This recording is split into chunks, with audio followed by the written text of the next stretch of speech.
Congratulations on your late night show. Thank you so much. Thank you. I heard via Instagram it was a dream come true.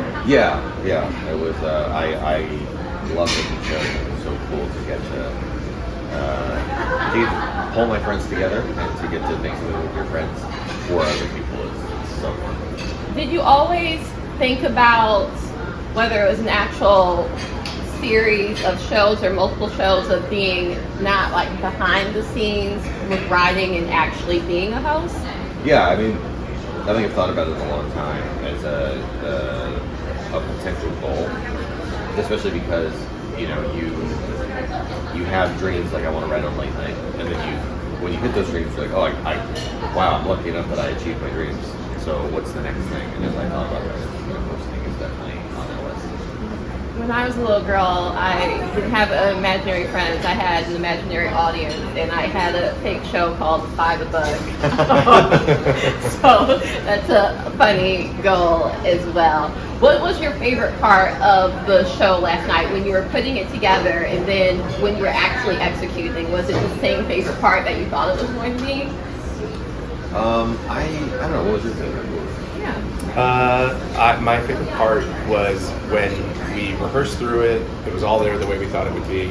But then when we got live, that magic sort of thing happens where everybody ups that extra level, finds that extra gear, and that's pretty magical. Yeah. I'm addicted to that. Seeing the pieces work is so fun. Yeah. Where you've worked on them for so long, you've talked about them so long, you've trimmed them and rewritten them and edited them so many times. But then when you put it out and it works, you're like, oh, this is great. Great choice that we made. Yeah. When you guys were little, who was your favorite? It could even be daytime, there's been many forms of hosts. Who was like your favorite host that you're just like, I really like this form of reporting or news or anything of that nature? I was lucky enough that I had parents who let us watch a lot of different late nights, a lot of different comedy variety. And so we watched stuff like Greg Green Show, which is it's set in like a Canadian Moose Lodge late night show. So it's very weird and characters, lots of jokes about like fish and duct tape. And I lived in Arizona, so it's very far away from Canada. But just seeing the breadth of what you could do really helped me understand, oh, I could fit in this space because it's not just what you see on network. Yeah. What about you? Conan O'Brien for sure. His field pieces for me, his Man on the Streets, his field pieces were the best. And yeah, Kids in the Hall, Mad TV, SNL, the sketch stuff, telling quick, tight, funny stories. Yes. So, Greg, I noticed that you've been more active on social media since late January. I don't know if anything like odd happened during late January. Was it because of having a new old president? Like, what was the reason that really kickstarted you being more active online as of the last couple months? I think my hope was that we were going to get past things being so bad we had to talk about them all the time. Just to make jokes. That was really my hope during the election, and I think even after the election a little bit was like, okay, so let's talk about other stuff and not just talk about one thing. And then as soon as it became clear that the worst ideas you could think of would happen every single day, it was like it wasn't really a decision. It was, oh, late night is talking about what's going on. The things that are going on are so bad. Once again, you have to talk about them. And so that really pulled me back in to that ecosystem. Yes. So you're doing video, but also you started Owen Greg, which is kind of a longer form thing. How has it been like playing with different forms of media? The Instagram videos were explaining the news a bit. I'm very much like an old dad, so Instagram is not I don't really know how it works. So I just hit the button, they tell me I have 3 minutes, and I'm like, cool, got it. But then with the writing stuff, it's just I wanted to have something that was a little more patient and a little more. If you don't want to watch the video, the thing of you're on the bus to work or whatever, you want to read something that's kind of just breaking stuff down, but always coming back to kind of as the political stuff and the comedy stuff maybe separate a little bit. That Owen Greg lets me do what I think is so important even in our show, which is like, let's get right to what's exactly happening. Not what people are talking about, not what people are saying, not like what we're worried, but just like, okay, this person did this, and this is why it's bad, or this is why it's good, or this is good to be whatever. And so that was really important to me. To just, I think we waste most news shows that are an hour could be 6 minutes. And they can just tell you this happened here, then this happened here, then this guy said this, and this. We're done. Goodbye. You have 54 minutes of commercial for that YouTube Sand channel. Yeah, I can't really imagine you being an old dad, though. Like, how old are your kids? My kids are 6 and 4. You're a really old dad. Like, hang it up. Like, 6 and 4. Yeah. Like, one is about to graduate kindergarten. Like, you are an old dad. Yeah.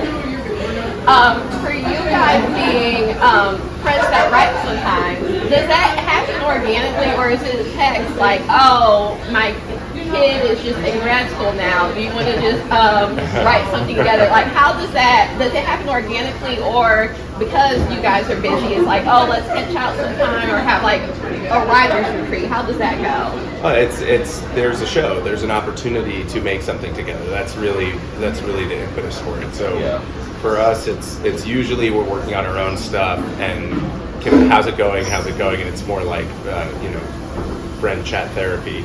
And the way I use form a lot of times is you take a news story or an idea, you drop it into text or through text, and it's like, okay, I think that you just kind of piece by piece get to where the comedy is. Mm-hmm. I think this part's funny. I think it's oh, okay, well let's piece it together. Yeah. Going back to your videos, I love that they're done in mostly like your laundry room, I think. Yep, that is my home office / laundry room. I like that because I don't need the gloss of it all. I don't need like a grass wall with like a neon sign that's like, oh, and Greg. Do you kind of just feel more comfortable in your office, and is it just kind of, as you were saying, the 3 minutes like off the cuff, as in, these are my thoughts, or do you ever redo the videos? I redo the videos if the dryer goes off. Always redo the videos if that happens. If a child runs screaming, I redo the videos. So if that stuff happens, I do it. But it's also to show like, I think I'm not old, I am middle-aged, and there's a generational kind of divide in knowing and understanding how to use social media. And I think for me, it's very important to say, I'm not going to pretend I know what is trending or what's the right sounds to use on a TikTok. Or, I don't know. What I can do is say, all the effort of this video is going into what you're hearing me say. Yeah. There is no lighting, there's no there's nothing. I have no makeup, I don't know. It's just, what you're going to get is this, and everything else is just going to happen. And that was important to communicate. Yeah. So you've written for Colbert, Oliver, Bomani. Whose voice, when you're writing for other voices, would you say is the closest to your own voice? Oh man, I think it's little pieces of all of it. Because it's like there's pieces of stuff that like you go back and watch Letters to do, and I realize, oh, that became part of my voice. And then there's stuff that there are pieces. And if you listen to that show last night, there's pieces in it that are very Colbert, and there's pieces that are very Oliver, and not just in how they're structured, but in the pacing and the way the words move. So I think it's just, you just absorb things, like like learning even with Bomani and when we did game theory, like just the way that you build and push and pull an audience. It just is all kind of stuff I've picked up along the way. Yeah. You mentioned an interest in being a host, and I feel like it's more a part of like everyday conversation in cats now about how it's not very common and it hasn't been sustainable according to the networks to have like a female host. You're a person of color, I'm a person of color. There hasn't, in my recent mind, there was Trevor Noah, but since like Arsenio Hall, to have like a late night host sustainable, why do you think it could just be racism? There hasn't been a long-term late night host that has been black, that has been a woman, or anything of diversity. I think part of it is because the shows that are the most stable, which are the network late night shows, have not had a new host in 10 years. Yeah. Across all 3 of those shows, there hasn't been a new host in 10 years. So even if we were just saying, let's get a younger, different white man, even a younger, different white Jim, you know, like that, just the difference of somebody who is Gen X to elder millennial is a huge shift in vibe, politics, understanding.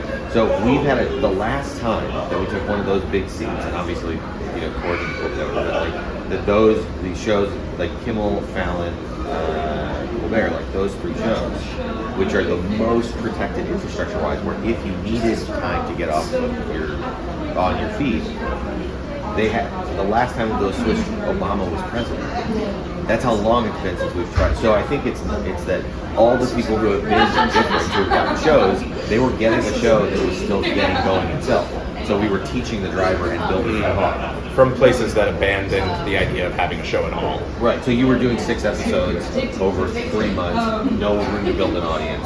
Then you come back a year later and do it again and go, well, why is no one like hooked on this show? Well, because, you know, last week tonight's first season was 20 episodes.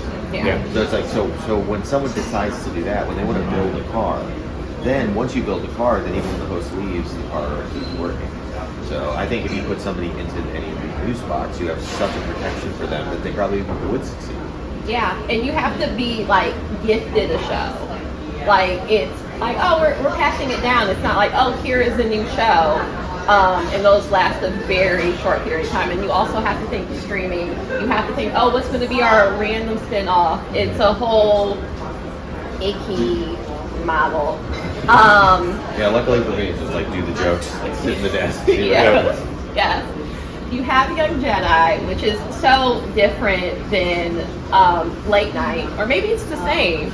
Is that like just a fun model that you have, or is that also just like really stressful that you're like, I have to switch my head, I have to think of this entire franchise that has a very dedicated fan base that sometimes probably even knows way more than you know, that you're like, oh, actually, I can't say this because in this movie, this happened, and like, I can't just unravel everything that has happened. Like, how's that like going? It's a totally different skill, which is really enjoyable, because it's like, I don't know if it's playing 2 totally different sports, so maybe it's like swimming a 50 meter versus swimming like a 1500, where you're like, oh, you have all this time and all this distance to build something that's a little more permanent. And so that makes it really enjoyable, because it's getting to do something that's a different muscle. So I really love that, and also just I love Star Wars so much that to get to be part of it, it's so fun, and to get to be part of it for my kids, you know, to have Kai Brightstar partly informed by my own son, who, you know, Kai's 8-year-old black little boy in space, and my son is a 6-year-old black boy in Harlem, but like he gets to look up to him, and I get to say, no, part of him is you. That and there's just that.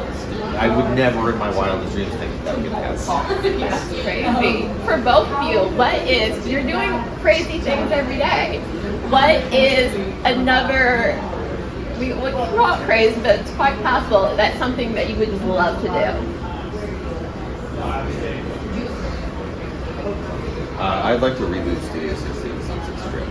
Oh. I would love, I would drop every other creative project I had in my life. If Aaron Sorkin would say, okay, you're allowed to do it, and I'd say, okay, thank you, Aaron, and then I'd go make season 2 of Studio 60 on the Sunset Strip. I have storyboards, I have pitches, I've got a season arc, I think about it all the time. You know this is real.